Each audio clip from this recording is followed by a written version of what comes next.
Your favorite swim bait podcast is now proudly sponsored by Leviathan Rods. Leviathan Rods is a Texas-based fishing rod company that's handcrafted and uses high-end, made-in-the-USA rod blanks.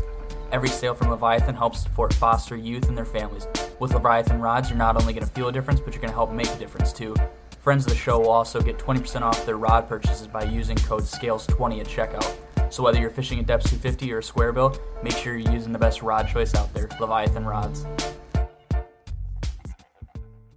What's going on, everybody? Welcome back to another episode of your favorite swim bait podcast, Scales and Tails, episode 140 today.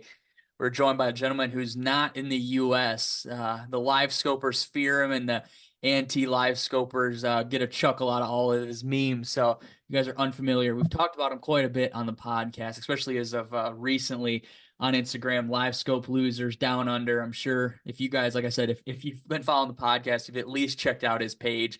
He's the meme guy from Australia. It's always talking shit about those guys who are scoping with the Murry Cod. And so we're just going to kind of hear, obviously, this episode isn't going to be talking about the forward-facing sonar. We all know what it is. We know what it does. If you want to check out his page, kind of see what they're doing down there. But we're going to focus on the Murry Cod and how and what it's doing to their fishing down there.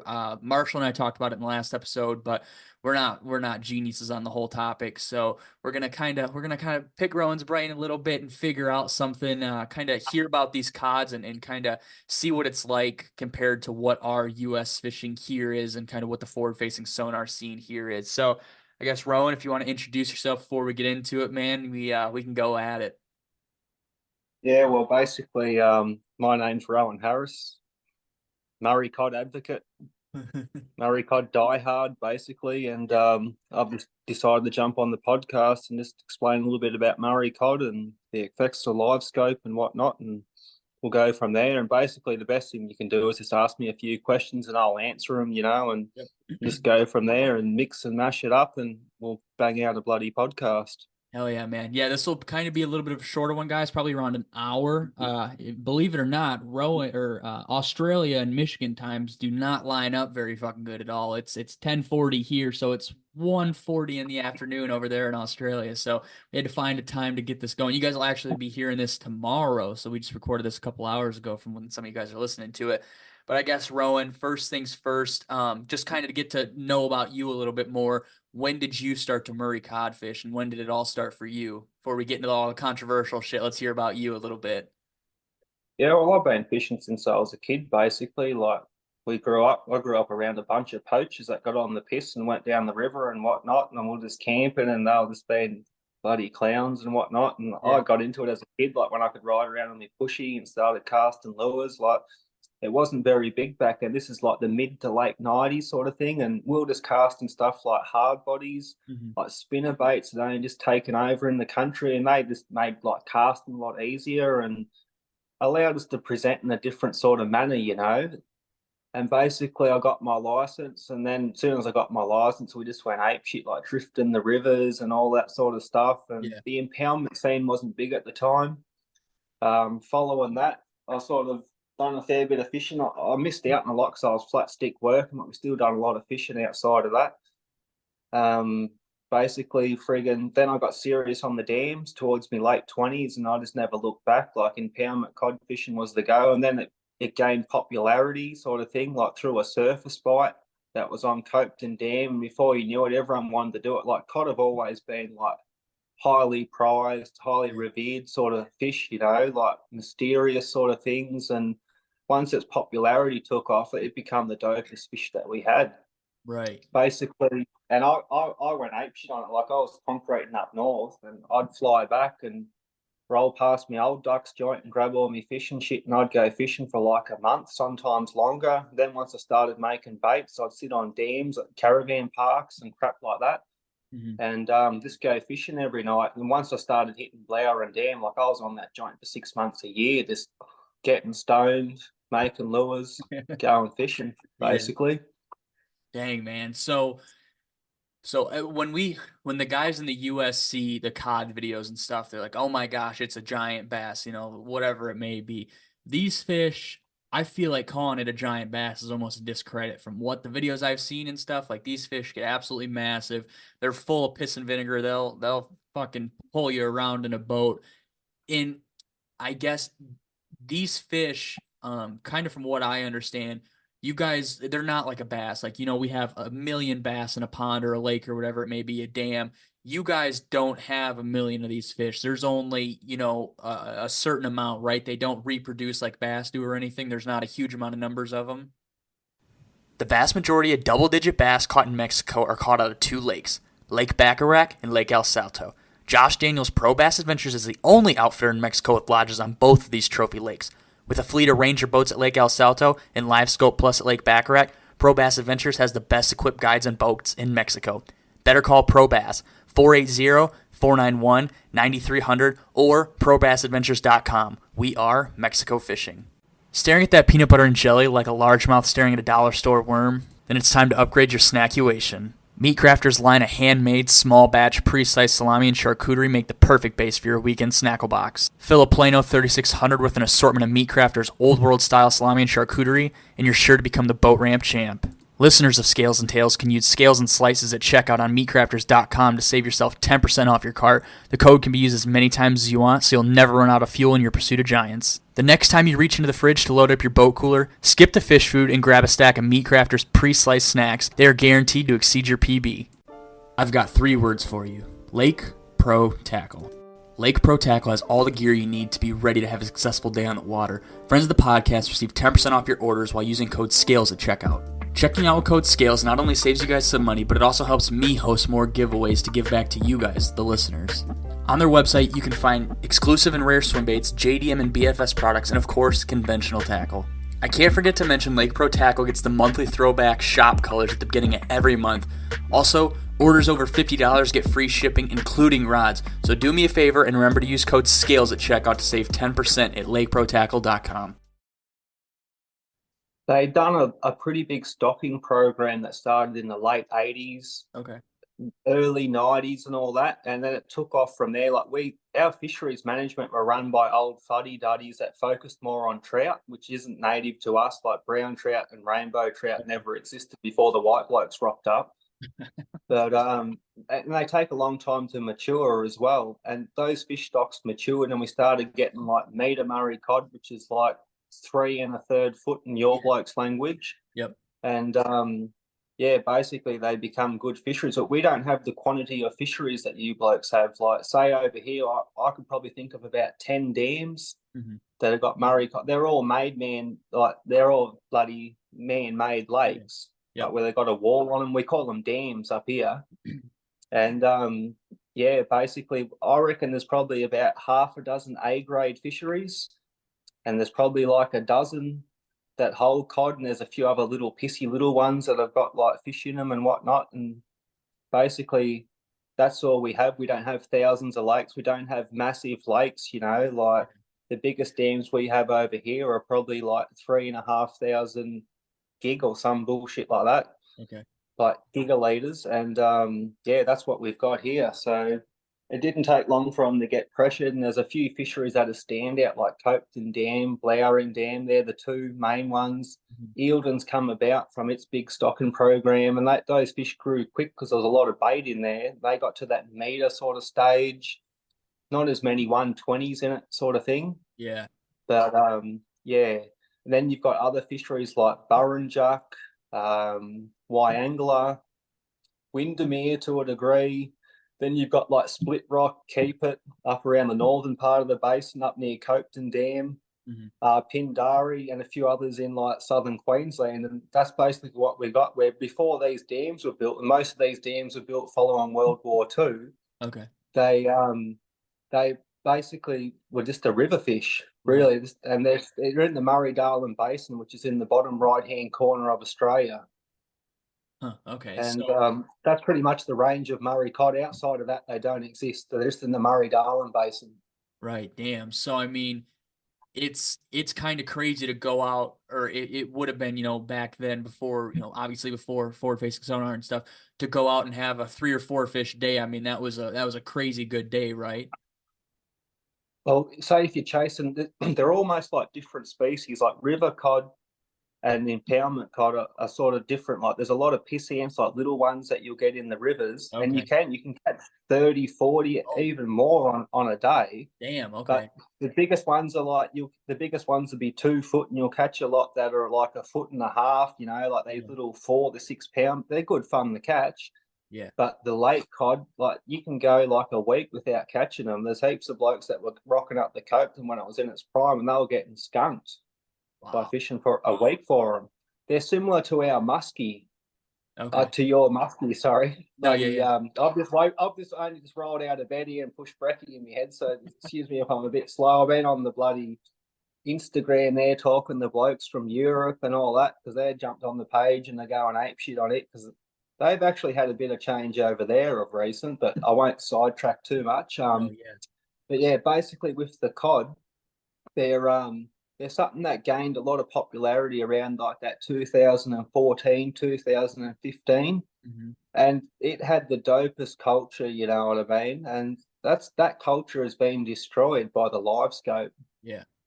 and that's probably the biggest thing, you know what I mean? Like live scope become prominent over here around 2020. We had the skiers boys do it, and when they first started doing it, it was actually cool, you know. It was like, Right. oh fuck, how are these blokes catching them? And when I first seen them, I was like, yeah, these blokes know how to present to cod because cod's a hard fish to catch. Like a lot of those twitchy retrieves and that shit, that's not conducive to cod, especially dam cod. Like those little river cod, they're dumb as fuck. You can catch Yeah. them on a variety of methods, but it's not until you start like actually that's that slow wind, none of that jerk and stuff or anything. You don't want to go up in speed, you only want to go down, and you've got to do it in a certain manner, otherwise Mhm. they won't bite it. There's actually there's a code to catching cod that only a few blokes have actually ever known. Right. And a lot of the guys that were catching them were just pulling them out their ass, to be honest. Like if you do enough casts, eventually you'll fluke one of those presentations and one will smack it. Yeah. And but with live scope, that's to certainly changed that. And I was thinking, oh, how are these blokes catching them? And it wasn't until I started scoping in 2021 and I was presenting the fish that I realised that there's an exception to the rule. And I look back on some of the fish that I'd caught blind casting, that sort of surprised me that bit, that I realised that there's an exception to the rule on the upwards phase of the retrieve. Hmm. And that's how these scopers are getting them. So I was thinking, oh, how could all these googans be catching cod? They haven't caught fuck all before, but all of a sudden they get the Jesus pole Yeah. and they're ripping up. Yeah. And And I guess we'll talk about that. So you talk about you call it the stripper pole, the Jesus pole, whatever on the page. yeah, And yeah, so pole dancers. yeah, yeah. So the guys here in the U.S. That's like a foreign language. So what he's talking about is when Marshall and I were talking about that co-angler and that elite tournament that had that transducer in the back, or oftentimes you see it. It's really popular in the ice fishing scene. Guys who use it ice fishing. It's just that plastic pole with the handle on it, and the deucer just sits on the end or on the edge of it. So that's what Rowan's always talking about when he calls it the stripper pole or whatever he's referring to. That's what he's talking about. And Yeah, the tranny pole, the Jesus pole, whatever you want yeah, to call the bloody thing.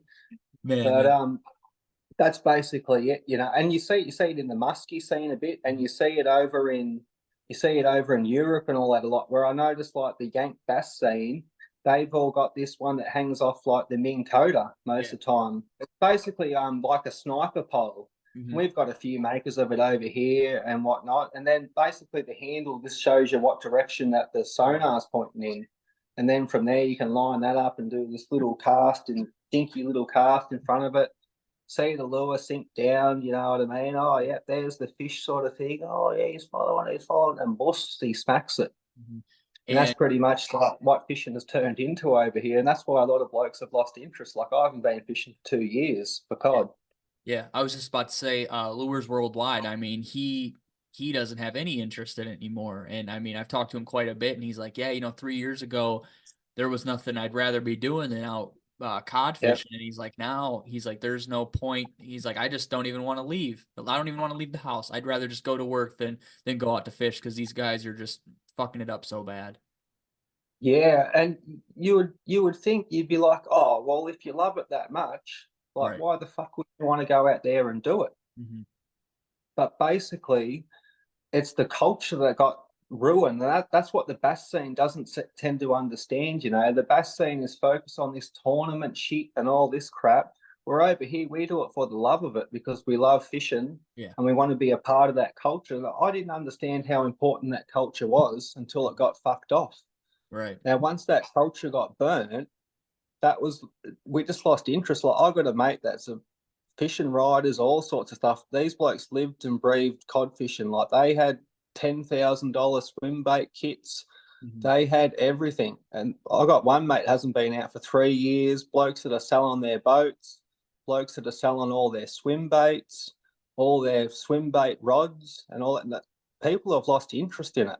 Yeah. And that's what a lot of people don't realise. Like I can see it happening in the bass scene too. Like how many double-digit bass do you have to see fucking pulled out before this looks cringy? Like when you got guys like, sorry to mention names, but you got like Milliken, Josh Jones, Nintendo DS Smith, all these friggin' blokes holding up 10 pounders as if they're Butch Brown. Like it was dope when Butch Brown was doing it because not many people could. There was a technique to it, there was instinct. But when you see a flood of them on social media, it devalues those fish. No one gives a shit. Like I see a 10 pounder or an 11 pounder, even like a 13 pounder or multiple from a session, I'll go, they're not worth a squirt of piss. Yeah. Like you really couldn't give a fuck about it. Yeah, and then you watch a guy from a paddleboard catch a 9 or a 10 pounder with just a rod and a paddleboard, and it's like, holy shit! Like, that's 100%. Like, yeah, like say like homeless fisherman that you just had on, he's in that category. Even if he catches a 5 pounder, that smokes 3 10 pounders in my book. Right.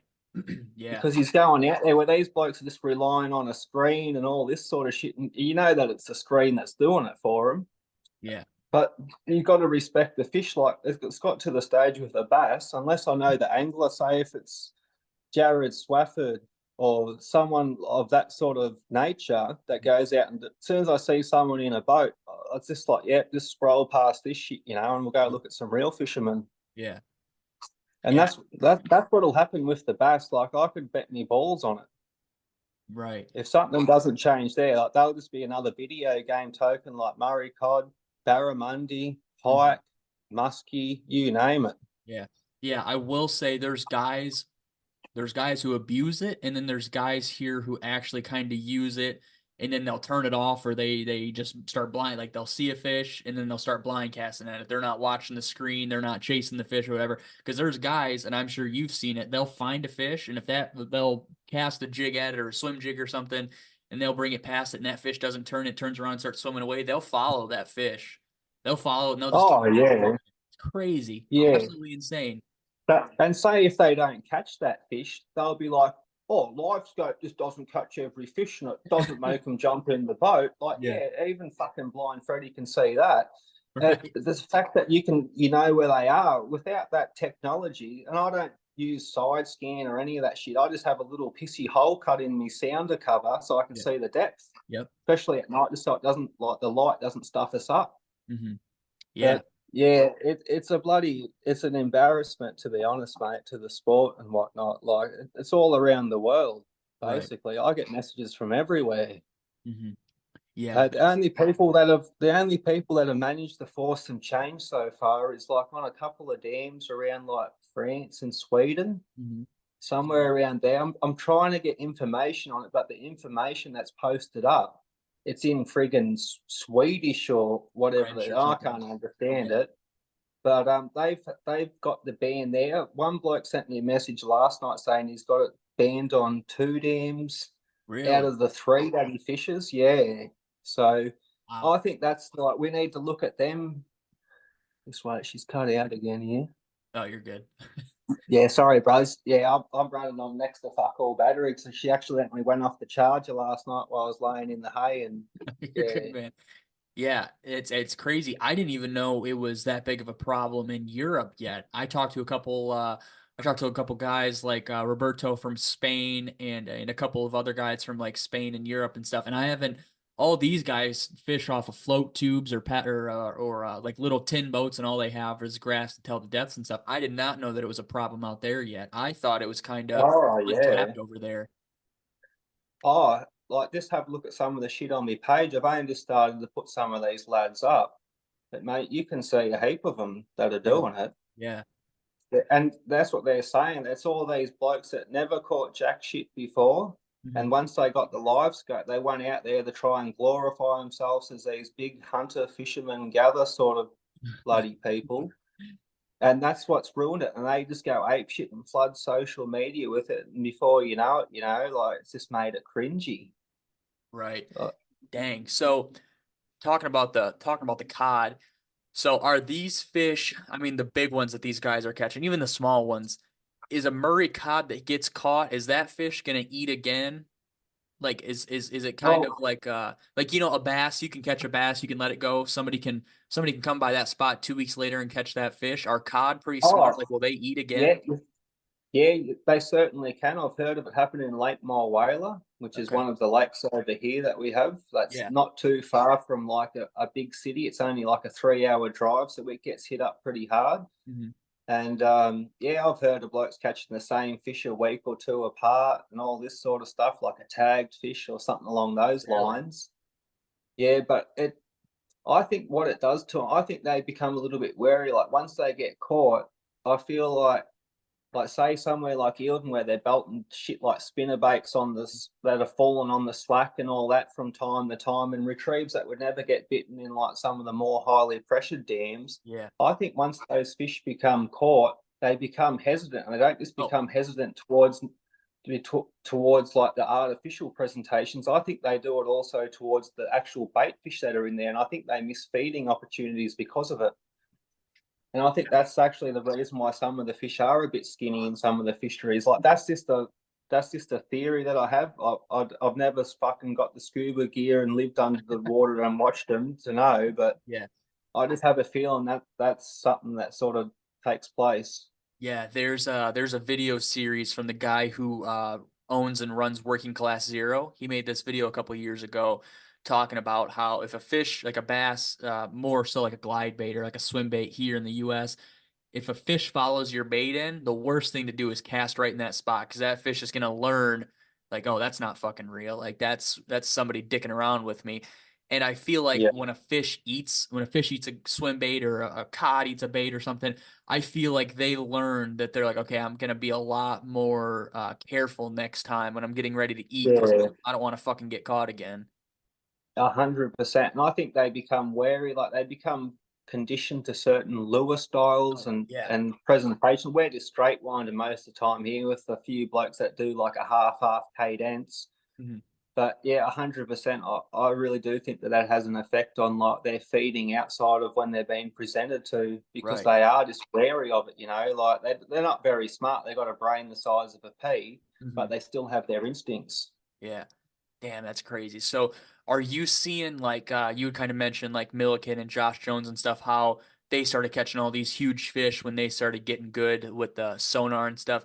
Have you seen that? Like, have you seen a lot more bigger fish getting posted up on social media than beforehand?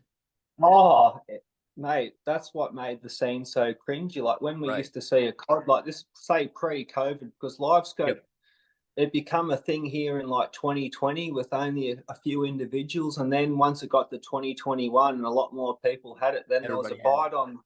there was a bite on my whaler, and blokes were going out there. They say they caught 1 or 2 meteries in a decade for their whole life, and they've Yeah. got live scope and they've become adept at that. And the fish lifted off the bottom, and they could see them easy.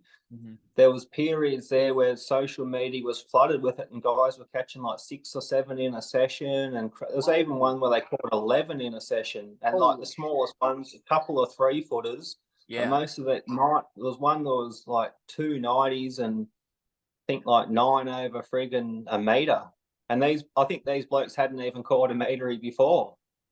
Wow. And that's just what happened with it, you know what I mean? It surprised me because I was thinking, oh yeah, this live scope shit's come out. This is back in like early stages of 2021, and I was just like, yeah, right. They don't know how to present the cod. They're not going to catch them. But once you understand that exception to the rule of presentation that exists, like they can just go out there and slay them. Yeah. Wow. And that's what we've seen. And we've had blokes that have caught next to fuck all for their whole lives, Mhm. and you've never seen them before. And they're posting up shit like, oh, I'm up to 50 for the season over a meter, and it's only halfway through the season. Right. And there's like this one guy here, this Lake Mull sports fishing.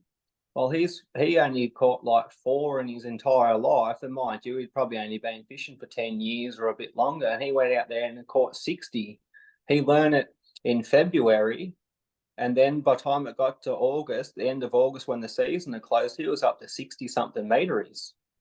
And Wow. now he just takes people out and they jump on his boat and they go and friggin' hold up this fish so they can take it back to their fucking office desk and put it on put it on that desk in the city job in Melbourne. Like they feel like a big hero fisherman. Like, Right. yeah, Yeah. it's a bloody joke. And that's what's made Murray Cod feel like total shit. Mhm. And that's why people have lost interest. Like, yeah, we love our fishing and that, but we couldn't be stuffed going out. It was the culture that drew us to it. Yeah. And And once now, that culture is destroyed, like there's no turning back. Like, say if they were the band live scope today, I wouldn't be going fishing tomorrow, and I right. probably wouldn't be going for the rest of the season. Yeah. But eventually I would, you know what I mean? You can't just flick the switch and get that and change that culture. Mhm.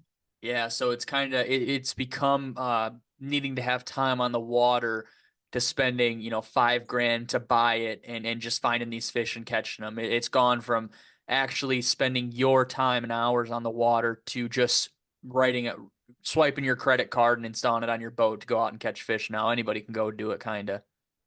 Yeah, basically, like of scope, it's not easy. And say if you don't know what's what and you're not adept at it, you might be casting that carp, like 15-pound carp, but eventually one of them will be a cod and it'll follow it up and it'll smack the lure and you'll catch it. Yeah. Like cod are bloody hard to catch. Like I'll tell you now, like I've done a lot of cod fishing and cod are a fucking psych out. Like there's times where you're just like, what the fuck do I need to do to catch one of these things? But with live scope, it's totally different, mate. And don't get me wrong, there's blokes that go out with the scope and they don't even have a cast, or they have a few casts. It's not until they spot one that they actually have a cast at it, and that's not what fishing's about, you know. Right. Like Yeah. it seriously has turned into a video game over here, and it's just blokes who are chasing clout on social media. Wow, that's fucking crazy. Have you, like, when it first came out, like 2021, did you ever go out on a boat like firsthand to go see it before it kind of switched everything around? Yeah, well, I started going out at the start of 2021. Now, this bloke, he's a cousin of mine, like a distant cousin. He's a bloody good bloke, you know what I mean? Like, he's a shearer, he was going to be a bull rider, he's a gun boxer, and all this shit. Like, he's a top bloke. And he took me out, you know, and he taught me a lot about it. And I was just blown away. Like, we were fishing Eildon predominantly, and that's somewhere that hasn't had a lot of pressure. And, you know, and these fish were all over our swim baits. Like, I sent him a few swim baits, and like straight away, he's sending me quality fish. Right. I went out with him and I was surprised by it, you know. And then it wasn't until I went and bought a unit myself and I started going out a fair bit. Like I was living for fishing, like I was living out of a casa park, like what you guys would call like a trailer park sort of Yep. thing, not far from a grade fisher. And I'd just duck out every night. And yeah, I got turned off. I remember there was this one fish that I caught, it was a 117, and this I spotted it. I lost it in the bottom fill, and it's come up. You know, as soon as I seen it, like I was stoned off my tits at the time, and me like heart, I could feel me fucking neck throbbing and all this sort of shit. You Yeah. know, trying to keep the retrieve fucking smooth. And I started like triangle one. And I was like, oh, probably fuck this. Kept it going. You know what I mean? Shitting myself even more. Then next thing, fucking bang, he smacked it. And I can remember that, and I was like, "Oh, that was just the fucking shittest presentation I've ever had a cod smack." And I can remember the feeling when I netted it, and I had to lift it in the boat. This is probably like a 60-pound cod or something. And I remember as I was lifting this bloody net up, I was like, "That's one of the most fuck captures I've ever had in my life." Lifted it into the boat. It felt like a show of a photographer. I couldn't smile or anything. I felt like a cockhead holding it up for a photo, to be Yeah. honest. Yeah. I'll Like let it go, and that was the lucked last into night it. that I ever scoped. I kept this. That was the last night I went around like twisting the Jesus pole and staring at the screen the whole time and all that sort of shit. But after that, this dam's a real tough fishery. This is Blowering Dam. It was on a bit of a down patch at the time, you know. So I kept it on like a 45-degree angle, and we'd slowly crawl around the dam on north function, like this casting, looking for one cast fish. And every now and again, my lure would cross the scope beam. And like, look, I didn't mind that, you know what I mean? Like, I wasn't looking for fish. I wasn't like, oh, there's one fucking stop, you know. I just kept doing my thing. And every now and again, like, my lure would cross it. And I remember this one time where my lure's crossed it and there was a blob underneath it. I was like, oh, fuck, that's probably going to be a cod. And I just like kept the retrieve fucking silky. Mm-hmm. Then fucking bang, this fish has smacked. It was only like a 102 or some shit.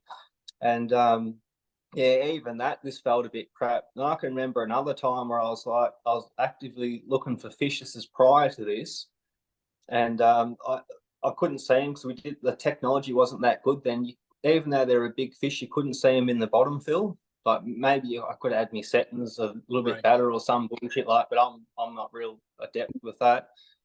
And basically, it was first cast. I caught a 114 on the very first cast, you know. And these fish are like a fish of 1,000 casts, and I was like, yeah, this fish means way more than all the other shit. Yeah. And it was basically then I like using it as a tool to observe. Like it's like friggin'. It's like ultimate side scan, you know what I mean? Like you go, oh look, that's where that bank drops off. This is where this is, you know. You see a lot of shit like that. But I ended up ripping it off my bow. I ended up like sort of losing interest in fishing. I was still at the Casa Park. I was only going out every second night. And then in 2022, I done 2 lots of 2 weeks on the dam. I'd already sold the live scope unit like the Christmas prior to that. And I went out there with me mate. And that bloke that I'm talking about, I said me distant cousin, he came with me on the first night.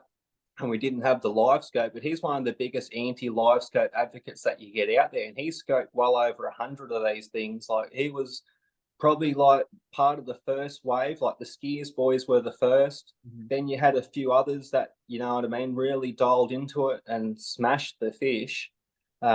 He was one of them, but he's one of them blokes that advocates against it. Like, you get him on this podcast and he'll back up my words. Oh, no shit. He went from liking it to it being like too much, right? Yeah. So that his page is Big Cod Reality. Okay. Yeah, so he'd be worth like I'll send you a message with him and all that shit. And he said to me like he'll jump on there and what. And that's why we don't really feature him on the page, you know. Like yeah, he scoped up a shitload, but he's not one of them guys. He only posted like a fraction of what he caught, and he was only doing this to try help me out as a lure maker. Right. Damn. Yeah, that's crazy. I'm looking at that one that he had caught on one of your baits last year in March. Dude, I mean, these fish are just absolutely insane. Like they're a beautiful fish. It's not until you see them in person that you actually like you can see the beauty that they have in the markings and all that sort of stuff. But yeah, they're just a bloody video game token now. Yeah. Have you and barramundi's no different. Like barramundi's a fish like cod tend to be like tight to the bottom a lot, and it wasn't until the upgrade to live scope come out that blokes like Clint Hansel could rock up to Blowering Dam where they typically sit tight to the bottom 99% of the time, that he could pick these fish out and just abuse the fuck out of them. That's probably like the biggest. That's like our Texas dams, you know what I mean? Like say Blowering Dam that's the dam that's got 130s in it and a lot of 120s, you know. That's why I started spending a lot of time just trying to catch those big fish like that. And he's gone out there and caught 4 130s in the last few months. I think he's like up to 50 or 60 over a meter, and he never like hashtags a live scope, and he writes all these bullshit cringy write-ups where he's like, yeah, time on the water and all this sort of shit. And it's that sort of shit on top of everything that just like that makes cod fishing so pathetic to everyone that really knows their stuff. Like you go to all the Googan army, the Googan minions out there, they'll go, oh yeah, well done, Clint, like you're a hero. But at the end of the day, there's a lot of serious fishermen who've lost interest, and these dams are like a sanctuary to people. You know, there's people. Everyone's life isn't perfect, and people have problems, but these dams were like a sanctuary for people. You know, yeah. And we've lost interest in it now, and we don't want to go out and chase these things, and that's what I think is the saddest thing of all. Yeah, that is, I mean, that's sad to hear that you just lose interest in it just because this group of people is just I don't even know. I guess just taking it for granted almost. They're not putting in the time. They're just reaping the benefits from it. Yeah, basically, I think they just do it for social media likes. Like, I don't know how many fish that you could scope before you lost interest. Like, I know a few people that have lost interest. Like, I don't want to drop names. Like, there was some guys that were, I'd say, were part of the first and the second wave of scoping, and they basically, I get messages from them, and they were cleaning up, and they freaking hated me because I started live scope losers like last June or July Yeah, or whatever. yeah. But I was vocal about this shit in 2021. When I started seeing through it, I started speaking up about it, and it pretty much killed me swim bait making business. And I copped a fair bit of flack for it, but I didn't give a fuck Mhm. what people thought. I was just saying it how it was, really. Yeah. And some of them blokes now that were like my biggest opposition messaged me saying, "Yeah, mate, you're fucking spot on about those cod, like about scoping and all this shit. We don't want to do it anymore. We're just chasing the river cod now, because the impoundment scene's too gay." And yeah, it's basically how she's bloody evolved. Really, it's Right. amazing. It's crazy that these guys are starting to see the bullshit behind it and they're starting to lose interest of it. And they were some of the first ones to start doing it. And that just goes to show Yeah, that it's changed even since they started. For whatever reason, they've lost interest in it from yeah. now until then. I mean, that's kind of crazy to see that these guys are starting to be like, okay, yeah, maybe you were right. Maybe this stuff is a lot easier than we're making it out to be, and people are just doing it because they want to look cool on Instagram and whatnot. Yeah, that's basically it, mate. And like we had three successive La Ninas here, and that made the river fishing really good. Like once the flood water and that shit died down, the rivers were firing, and a lot of these blokes have got into their river fishing and that, and then they've gone back to scope. And well, one bloke that I was talking to the other day, he was exactly like that. They went out to one of his local lakes and they spotted one of these things on the scope screen. He's put a cast basically just on top of it, sunk it down, took two wines, and boof, got one just over a meter. And he said to his brother, he goes, "This isn't fishing, mate." He goes, "This is fucked." Yeah. And his brother wasn't quite with him at that stage, but apparently he's turning a little bit of recent. And he goes, "I'd just rather chase these things just by fishing rather than by scoping." Hmm. And there's a lot of people that are like that too. And I expect to see the third and fourth wave of scopers actually become the same Yeah. as like the fifth and sixth, and you know what I mean. Those that follow go on to like just abuse the shit out of the fisheries. Mhm. Has Australia fishing game or whoever you guys have over there, have they talked about doing anything to limit the technology, or is this just something that nobody really cares about except for you guys? No, there's a few people that are tied up with it that have Okay. said, yeah, they're going to look into it and things like this, but they're a government organisation, and for them to do something like that, they'd actually have to get off their fat asses and do something. Yeah. And that's the problem. If they leave it as it is, they don't have to do anything. That's piss easy for them. And some people go, oh, how will they enforce it and all this shit? Well, it's the same as all the other illegal fishing practices we got. Like we got Asian poaching gangs over here that's like throw in gill nets and illegal cross lines and set lines and that and sell to the fish markets. Well, that shit's illegal and they try and knock it on the head, but they don't. But it's still illegal to do so. And hopefully that live scope becomes like similar to that. Like, I think that it'd be quite easy to say, hey, you can't do this. And if we see you with this equipment or technology on our lakes, you're going to cop a fine. You're going to get your boat confiscated or something like that, some sort of deterrent for it, because at the moment, like these stockings that they've put in for us, they're just getting raped, Right. to be honest.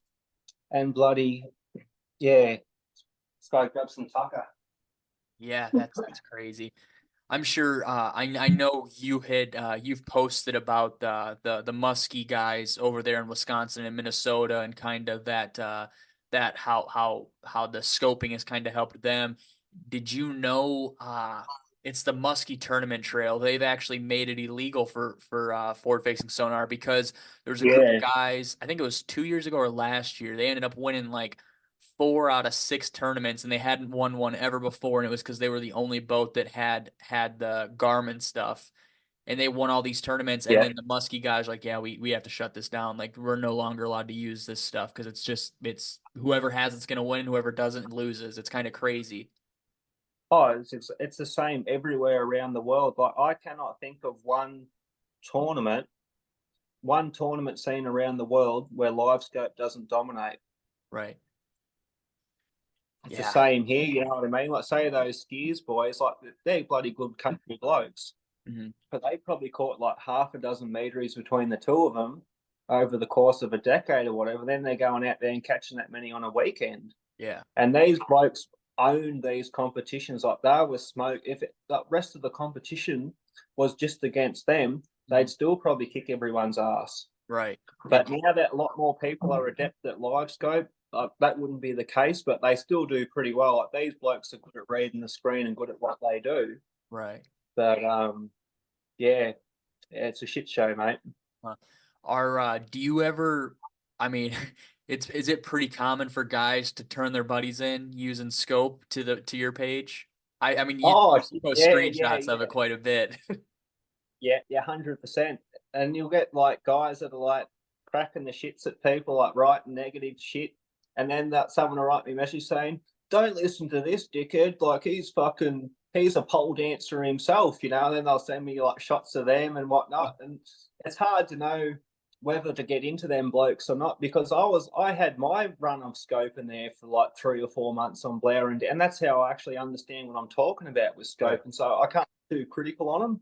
Hmm. But if it's someone who's like a full blown pole dancer, but normally I know that sort of stuff, you know. Yeah. Like I've followed our scene for a fair bit. Like I didn't have social media until 2020, until I started like trying to sell lures and all that shit. Hmm. But yeah, you soon learn who's who, you know, like with it Yeah. all.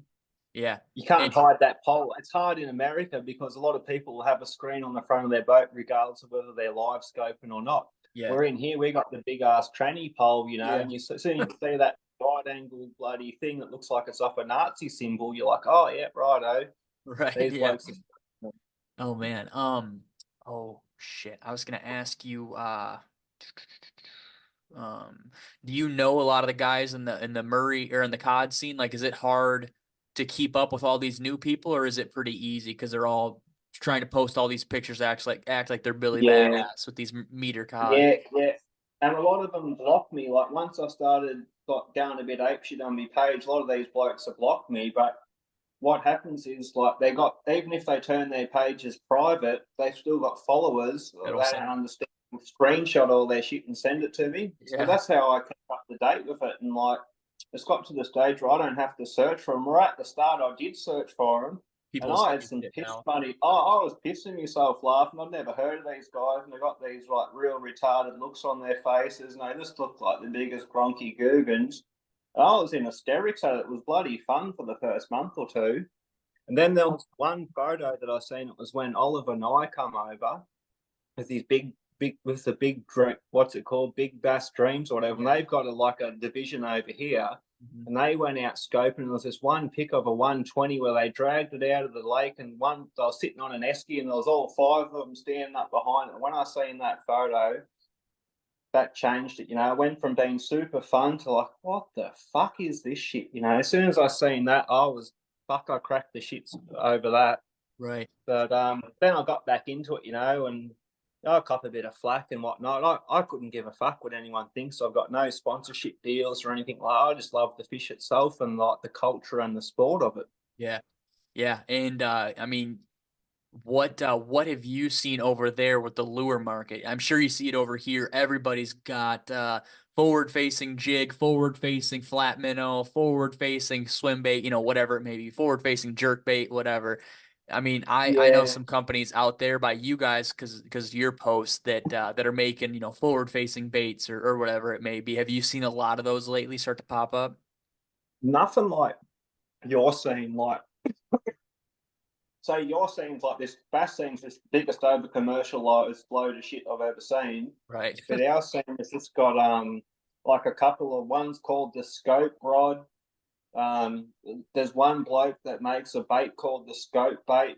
But basically, what's taken over here is no one wants to throw something dope. Like no one's ever like back in the day, no one was ever throwing shit like Hinkle, DRT, depths, and all. It was only a small percentage of guys that were doing it. Like I froth that shit myself. That's what like I wanted to go out and tick off one on this lure and all that. But what it's become now is it's a heap of cheap made in China shit. Yeah.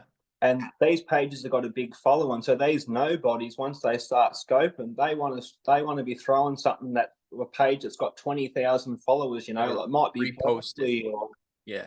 yeah, so hoping that they repost it and grow their own following and get exposure and all that sort of shit. And that's basically what it's turned into here. And it's a lot of like just a lot of made in China poverty baits where they'll be having these like $20 and $30 lures and they're throwing them, you know, a lot of the times instead of throwing like a $200 swim bait or something like that. And that's what it's turned into here.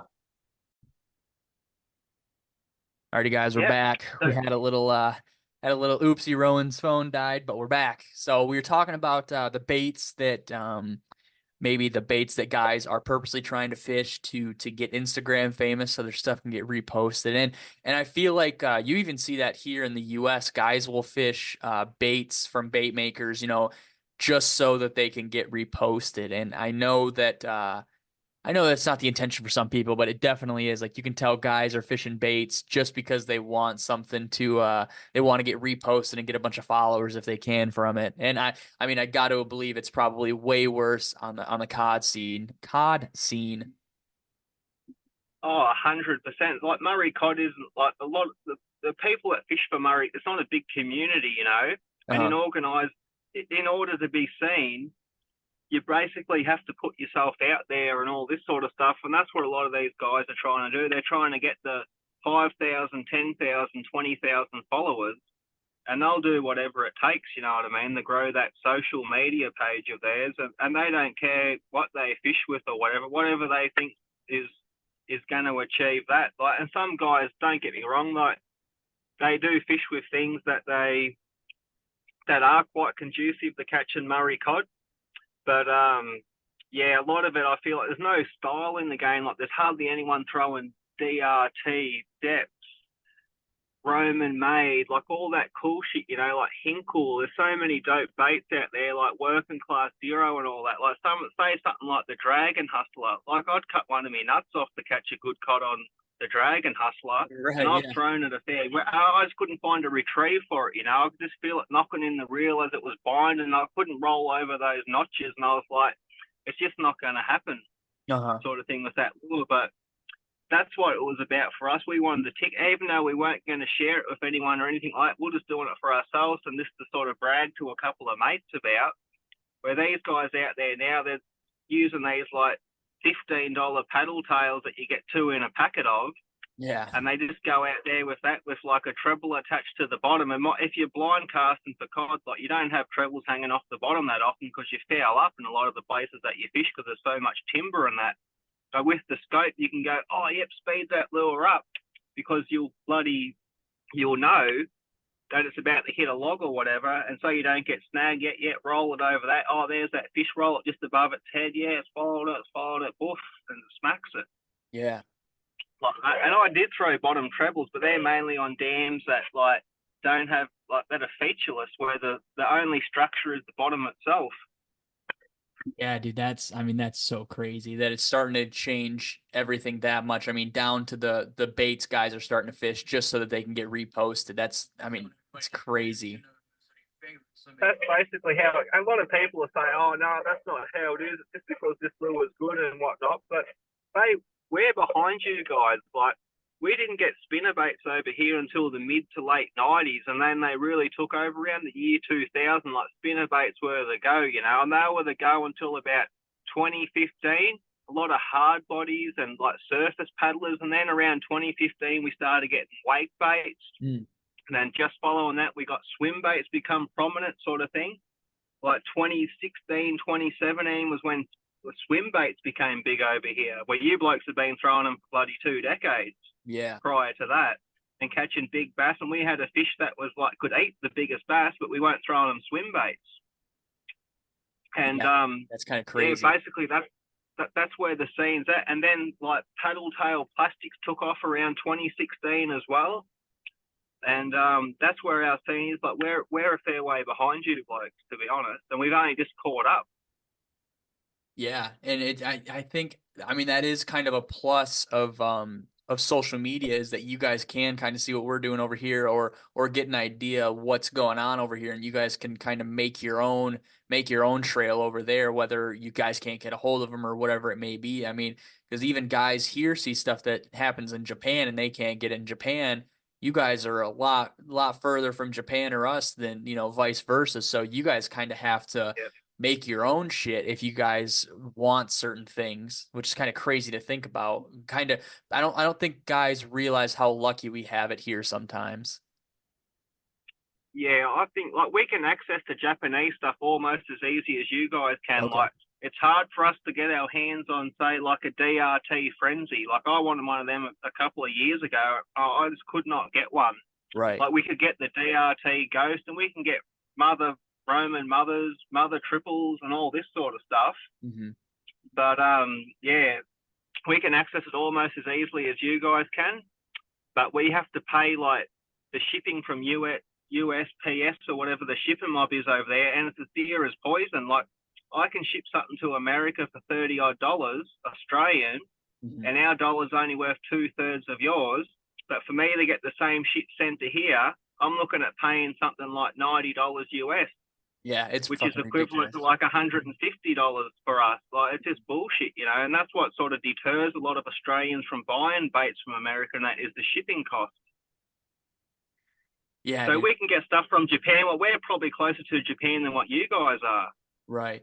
Yeah, it's crazy what it costs to get shit to Australia. I've looked at it before and it's Yeah. just like, wow, it's kind of insane that it costs that much for whatever reason.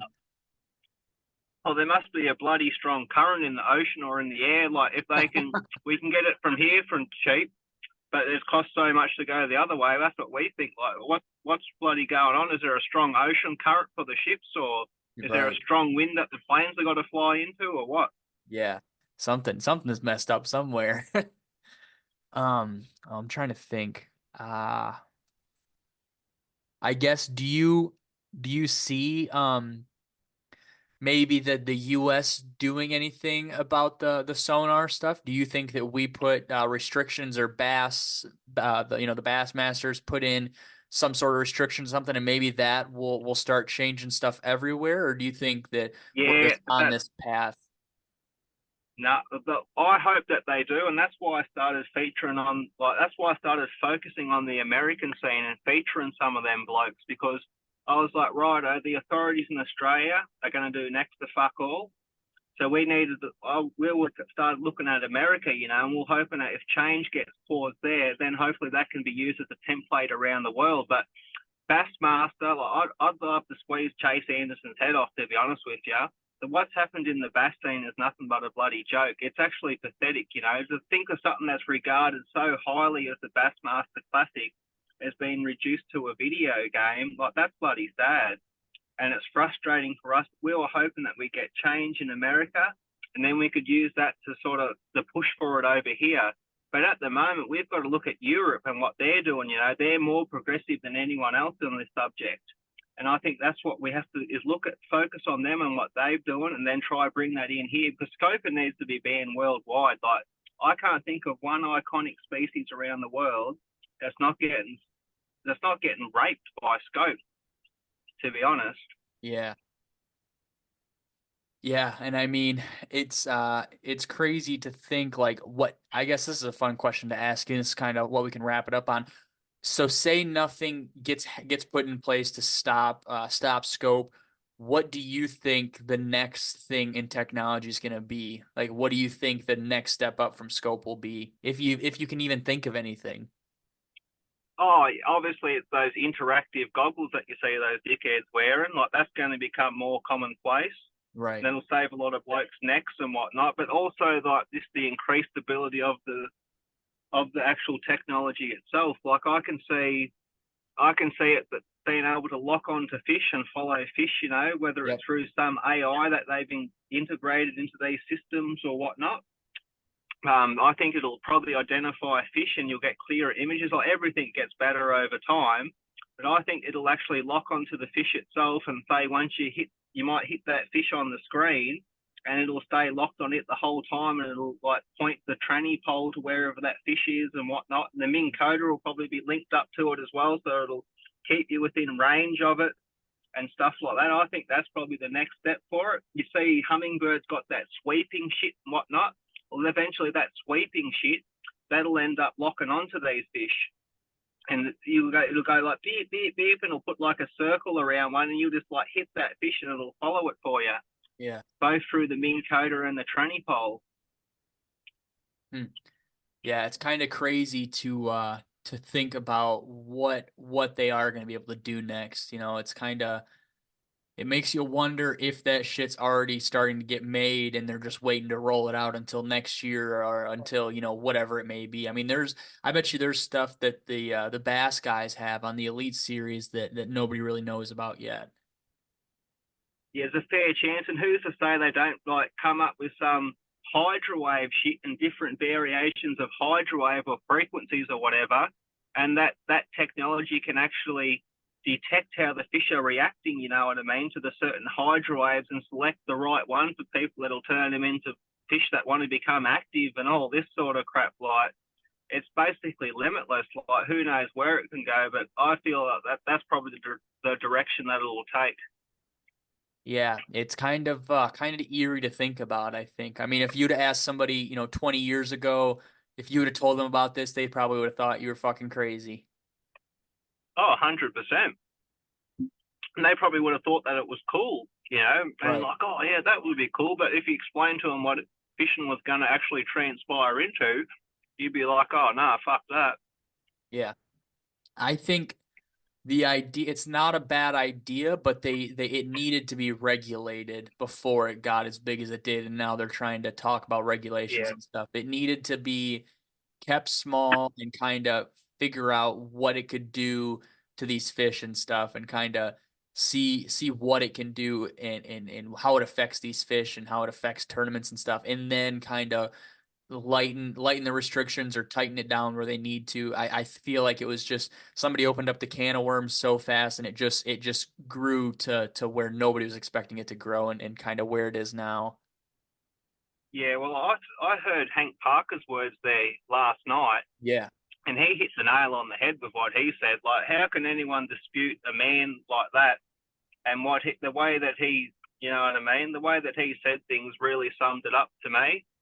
And it doesn't matter how many of these people that there are, it's up to these tournament organisations to grow a set of balls and go, righto, we're actually going to put the sport first. Because at the moment, Bassmaster is basically just a lobby group for the sounder brands, for Garmin, Lowrance, and friggin' Humminbird. They're just a lobby group for them, basically, just to make money for themselves because they're a business. I really think that these organisations need to be non-for-profit and actually benefit fishing rather than some individual who just wants to make a profit from it, from sponsorships and all that sort of stuff. And Right. Fishing is above money in my book. And it's bigger than these tournaments too, you know? Yeah, it's pretty crazy to see the kind of where it's at right now. It's quite frustrating, to be honest. Like, you can probably hear it in my voice. Because I've actually got like this permanent mark between, like a crease between my eyebrows from looking at all this shit. It's like my eyebrows start touching when I start thinking about it. Right, yeah, it just pisses you off. Yeah, it just shits me up the wall.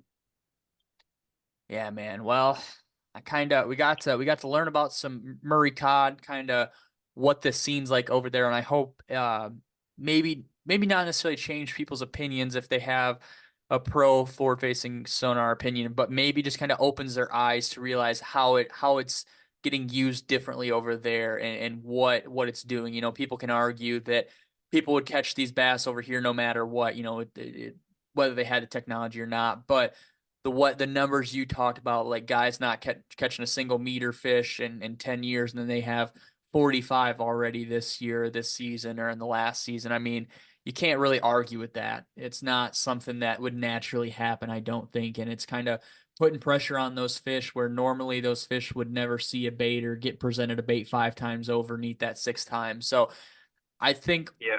the least amount that this episode does is kind of show people the effects that it's having across the world, especially in Australia, and maybe it might not be as serious here, but who's to say that it's not going to be in 4 or 5 years when these fish get used to it and stuff. And I think I hope that it opens people's eyes a little bit. We didn't really talk about anything too crazy. We kept it pretty civil because I just wanted to hear what it was like over there. You know, everybody knows that we've got our own opinions on it and stuff, but I just wanted to hear the facts and kind of how it unraveled over there because it seems to be a bigger problem, like the culture affecting the culture and everything over there than it seems to be over here in the bass scene. So I appreciate you coming on and talking about it, man, because if not, then we wouldn't know what the hell was going on over there.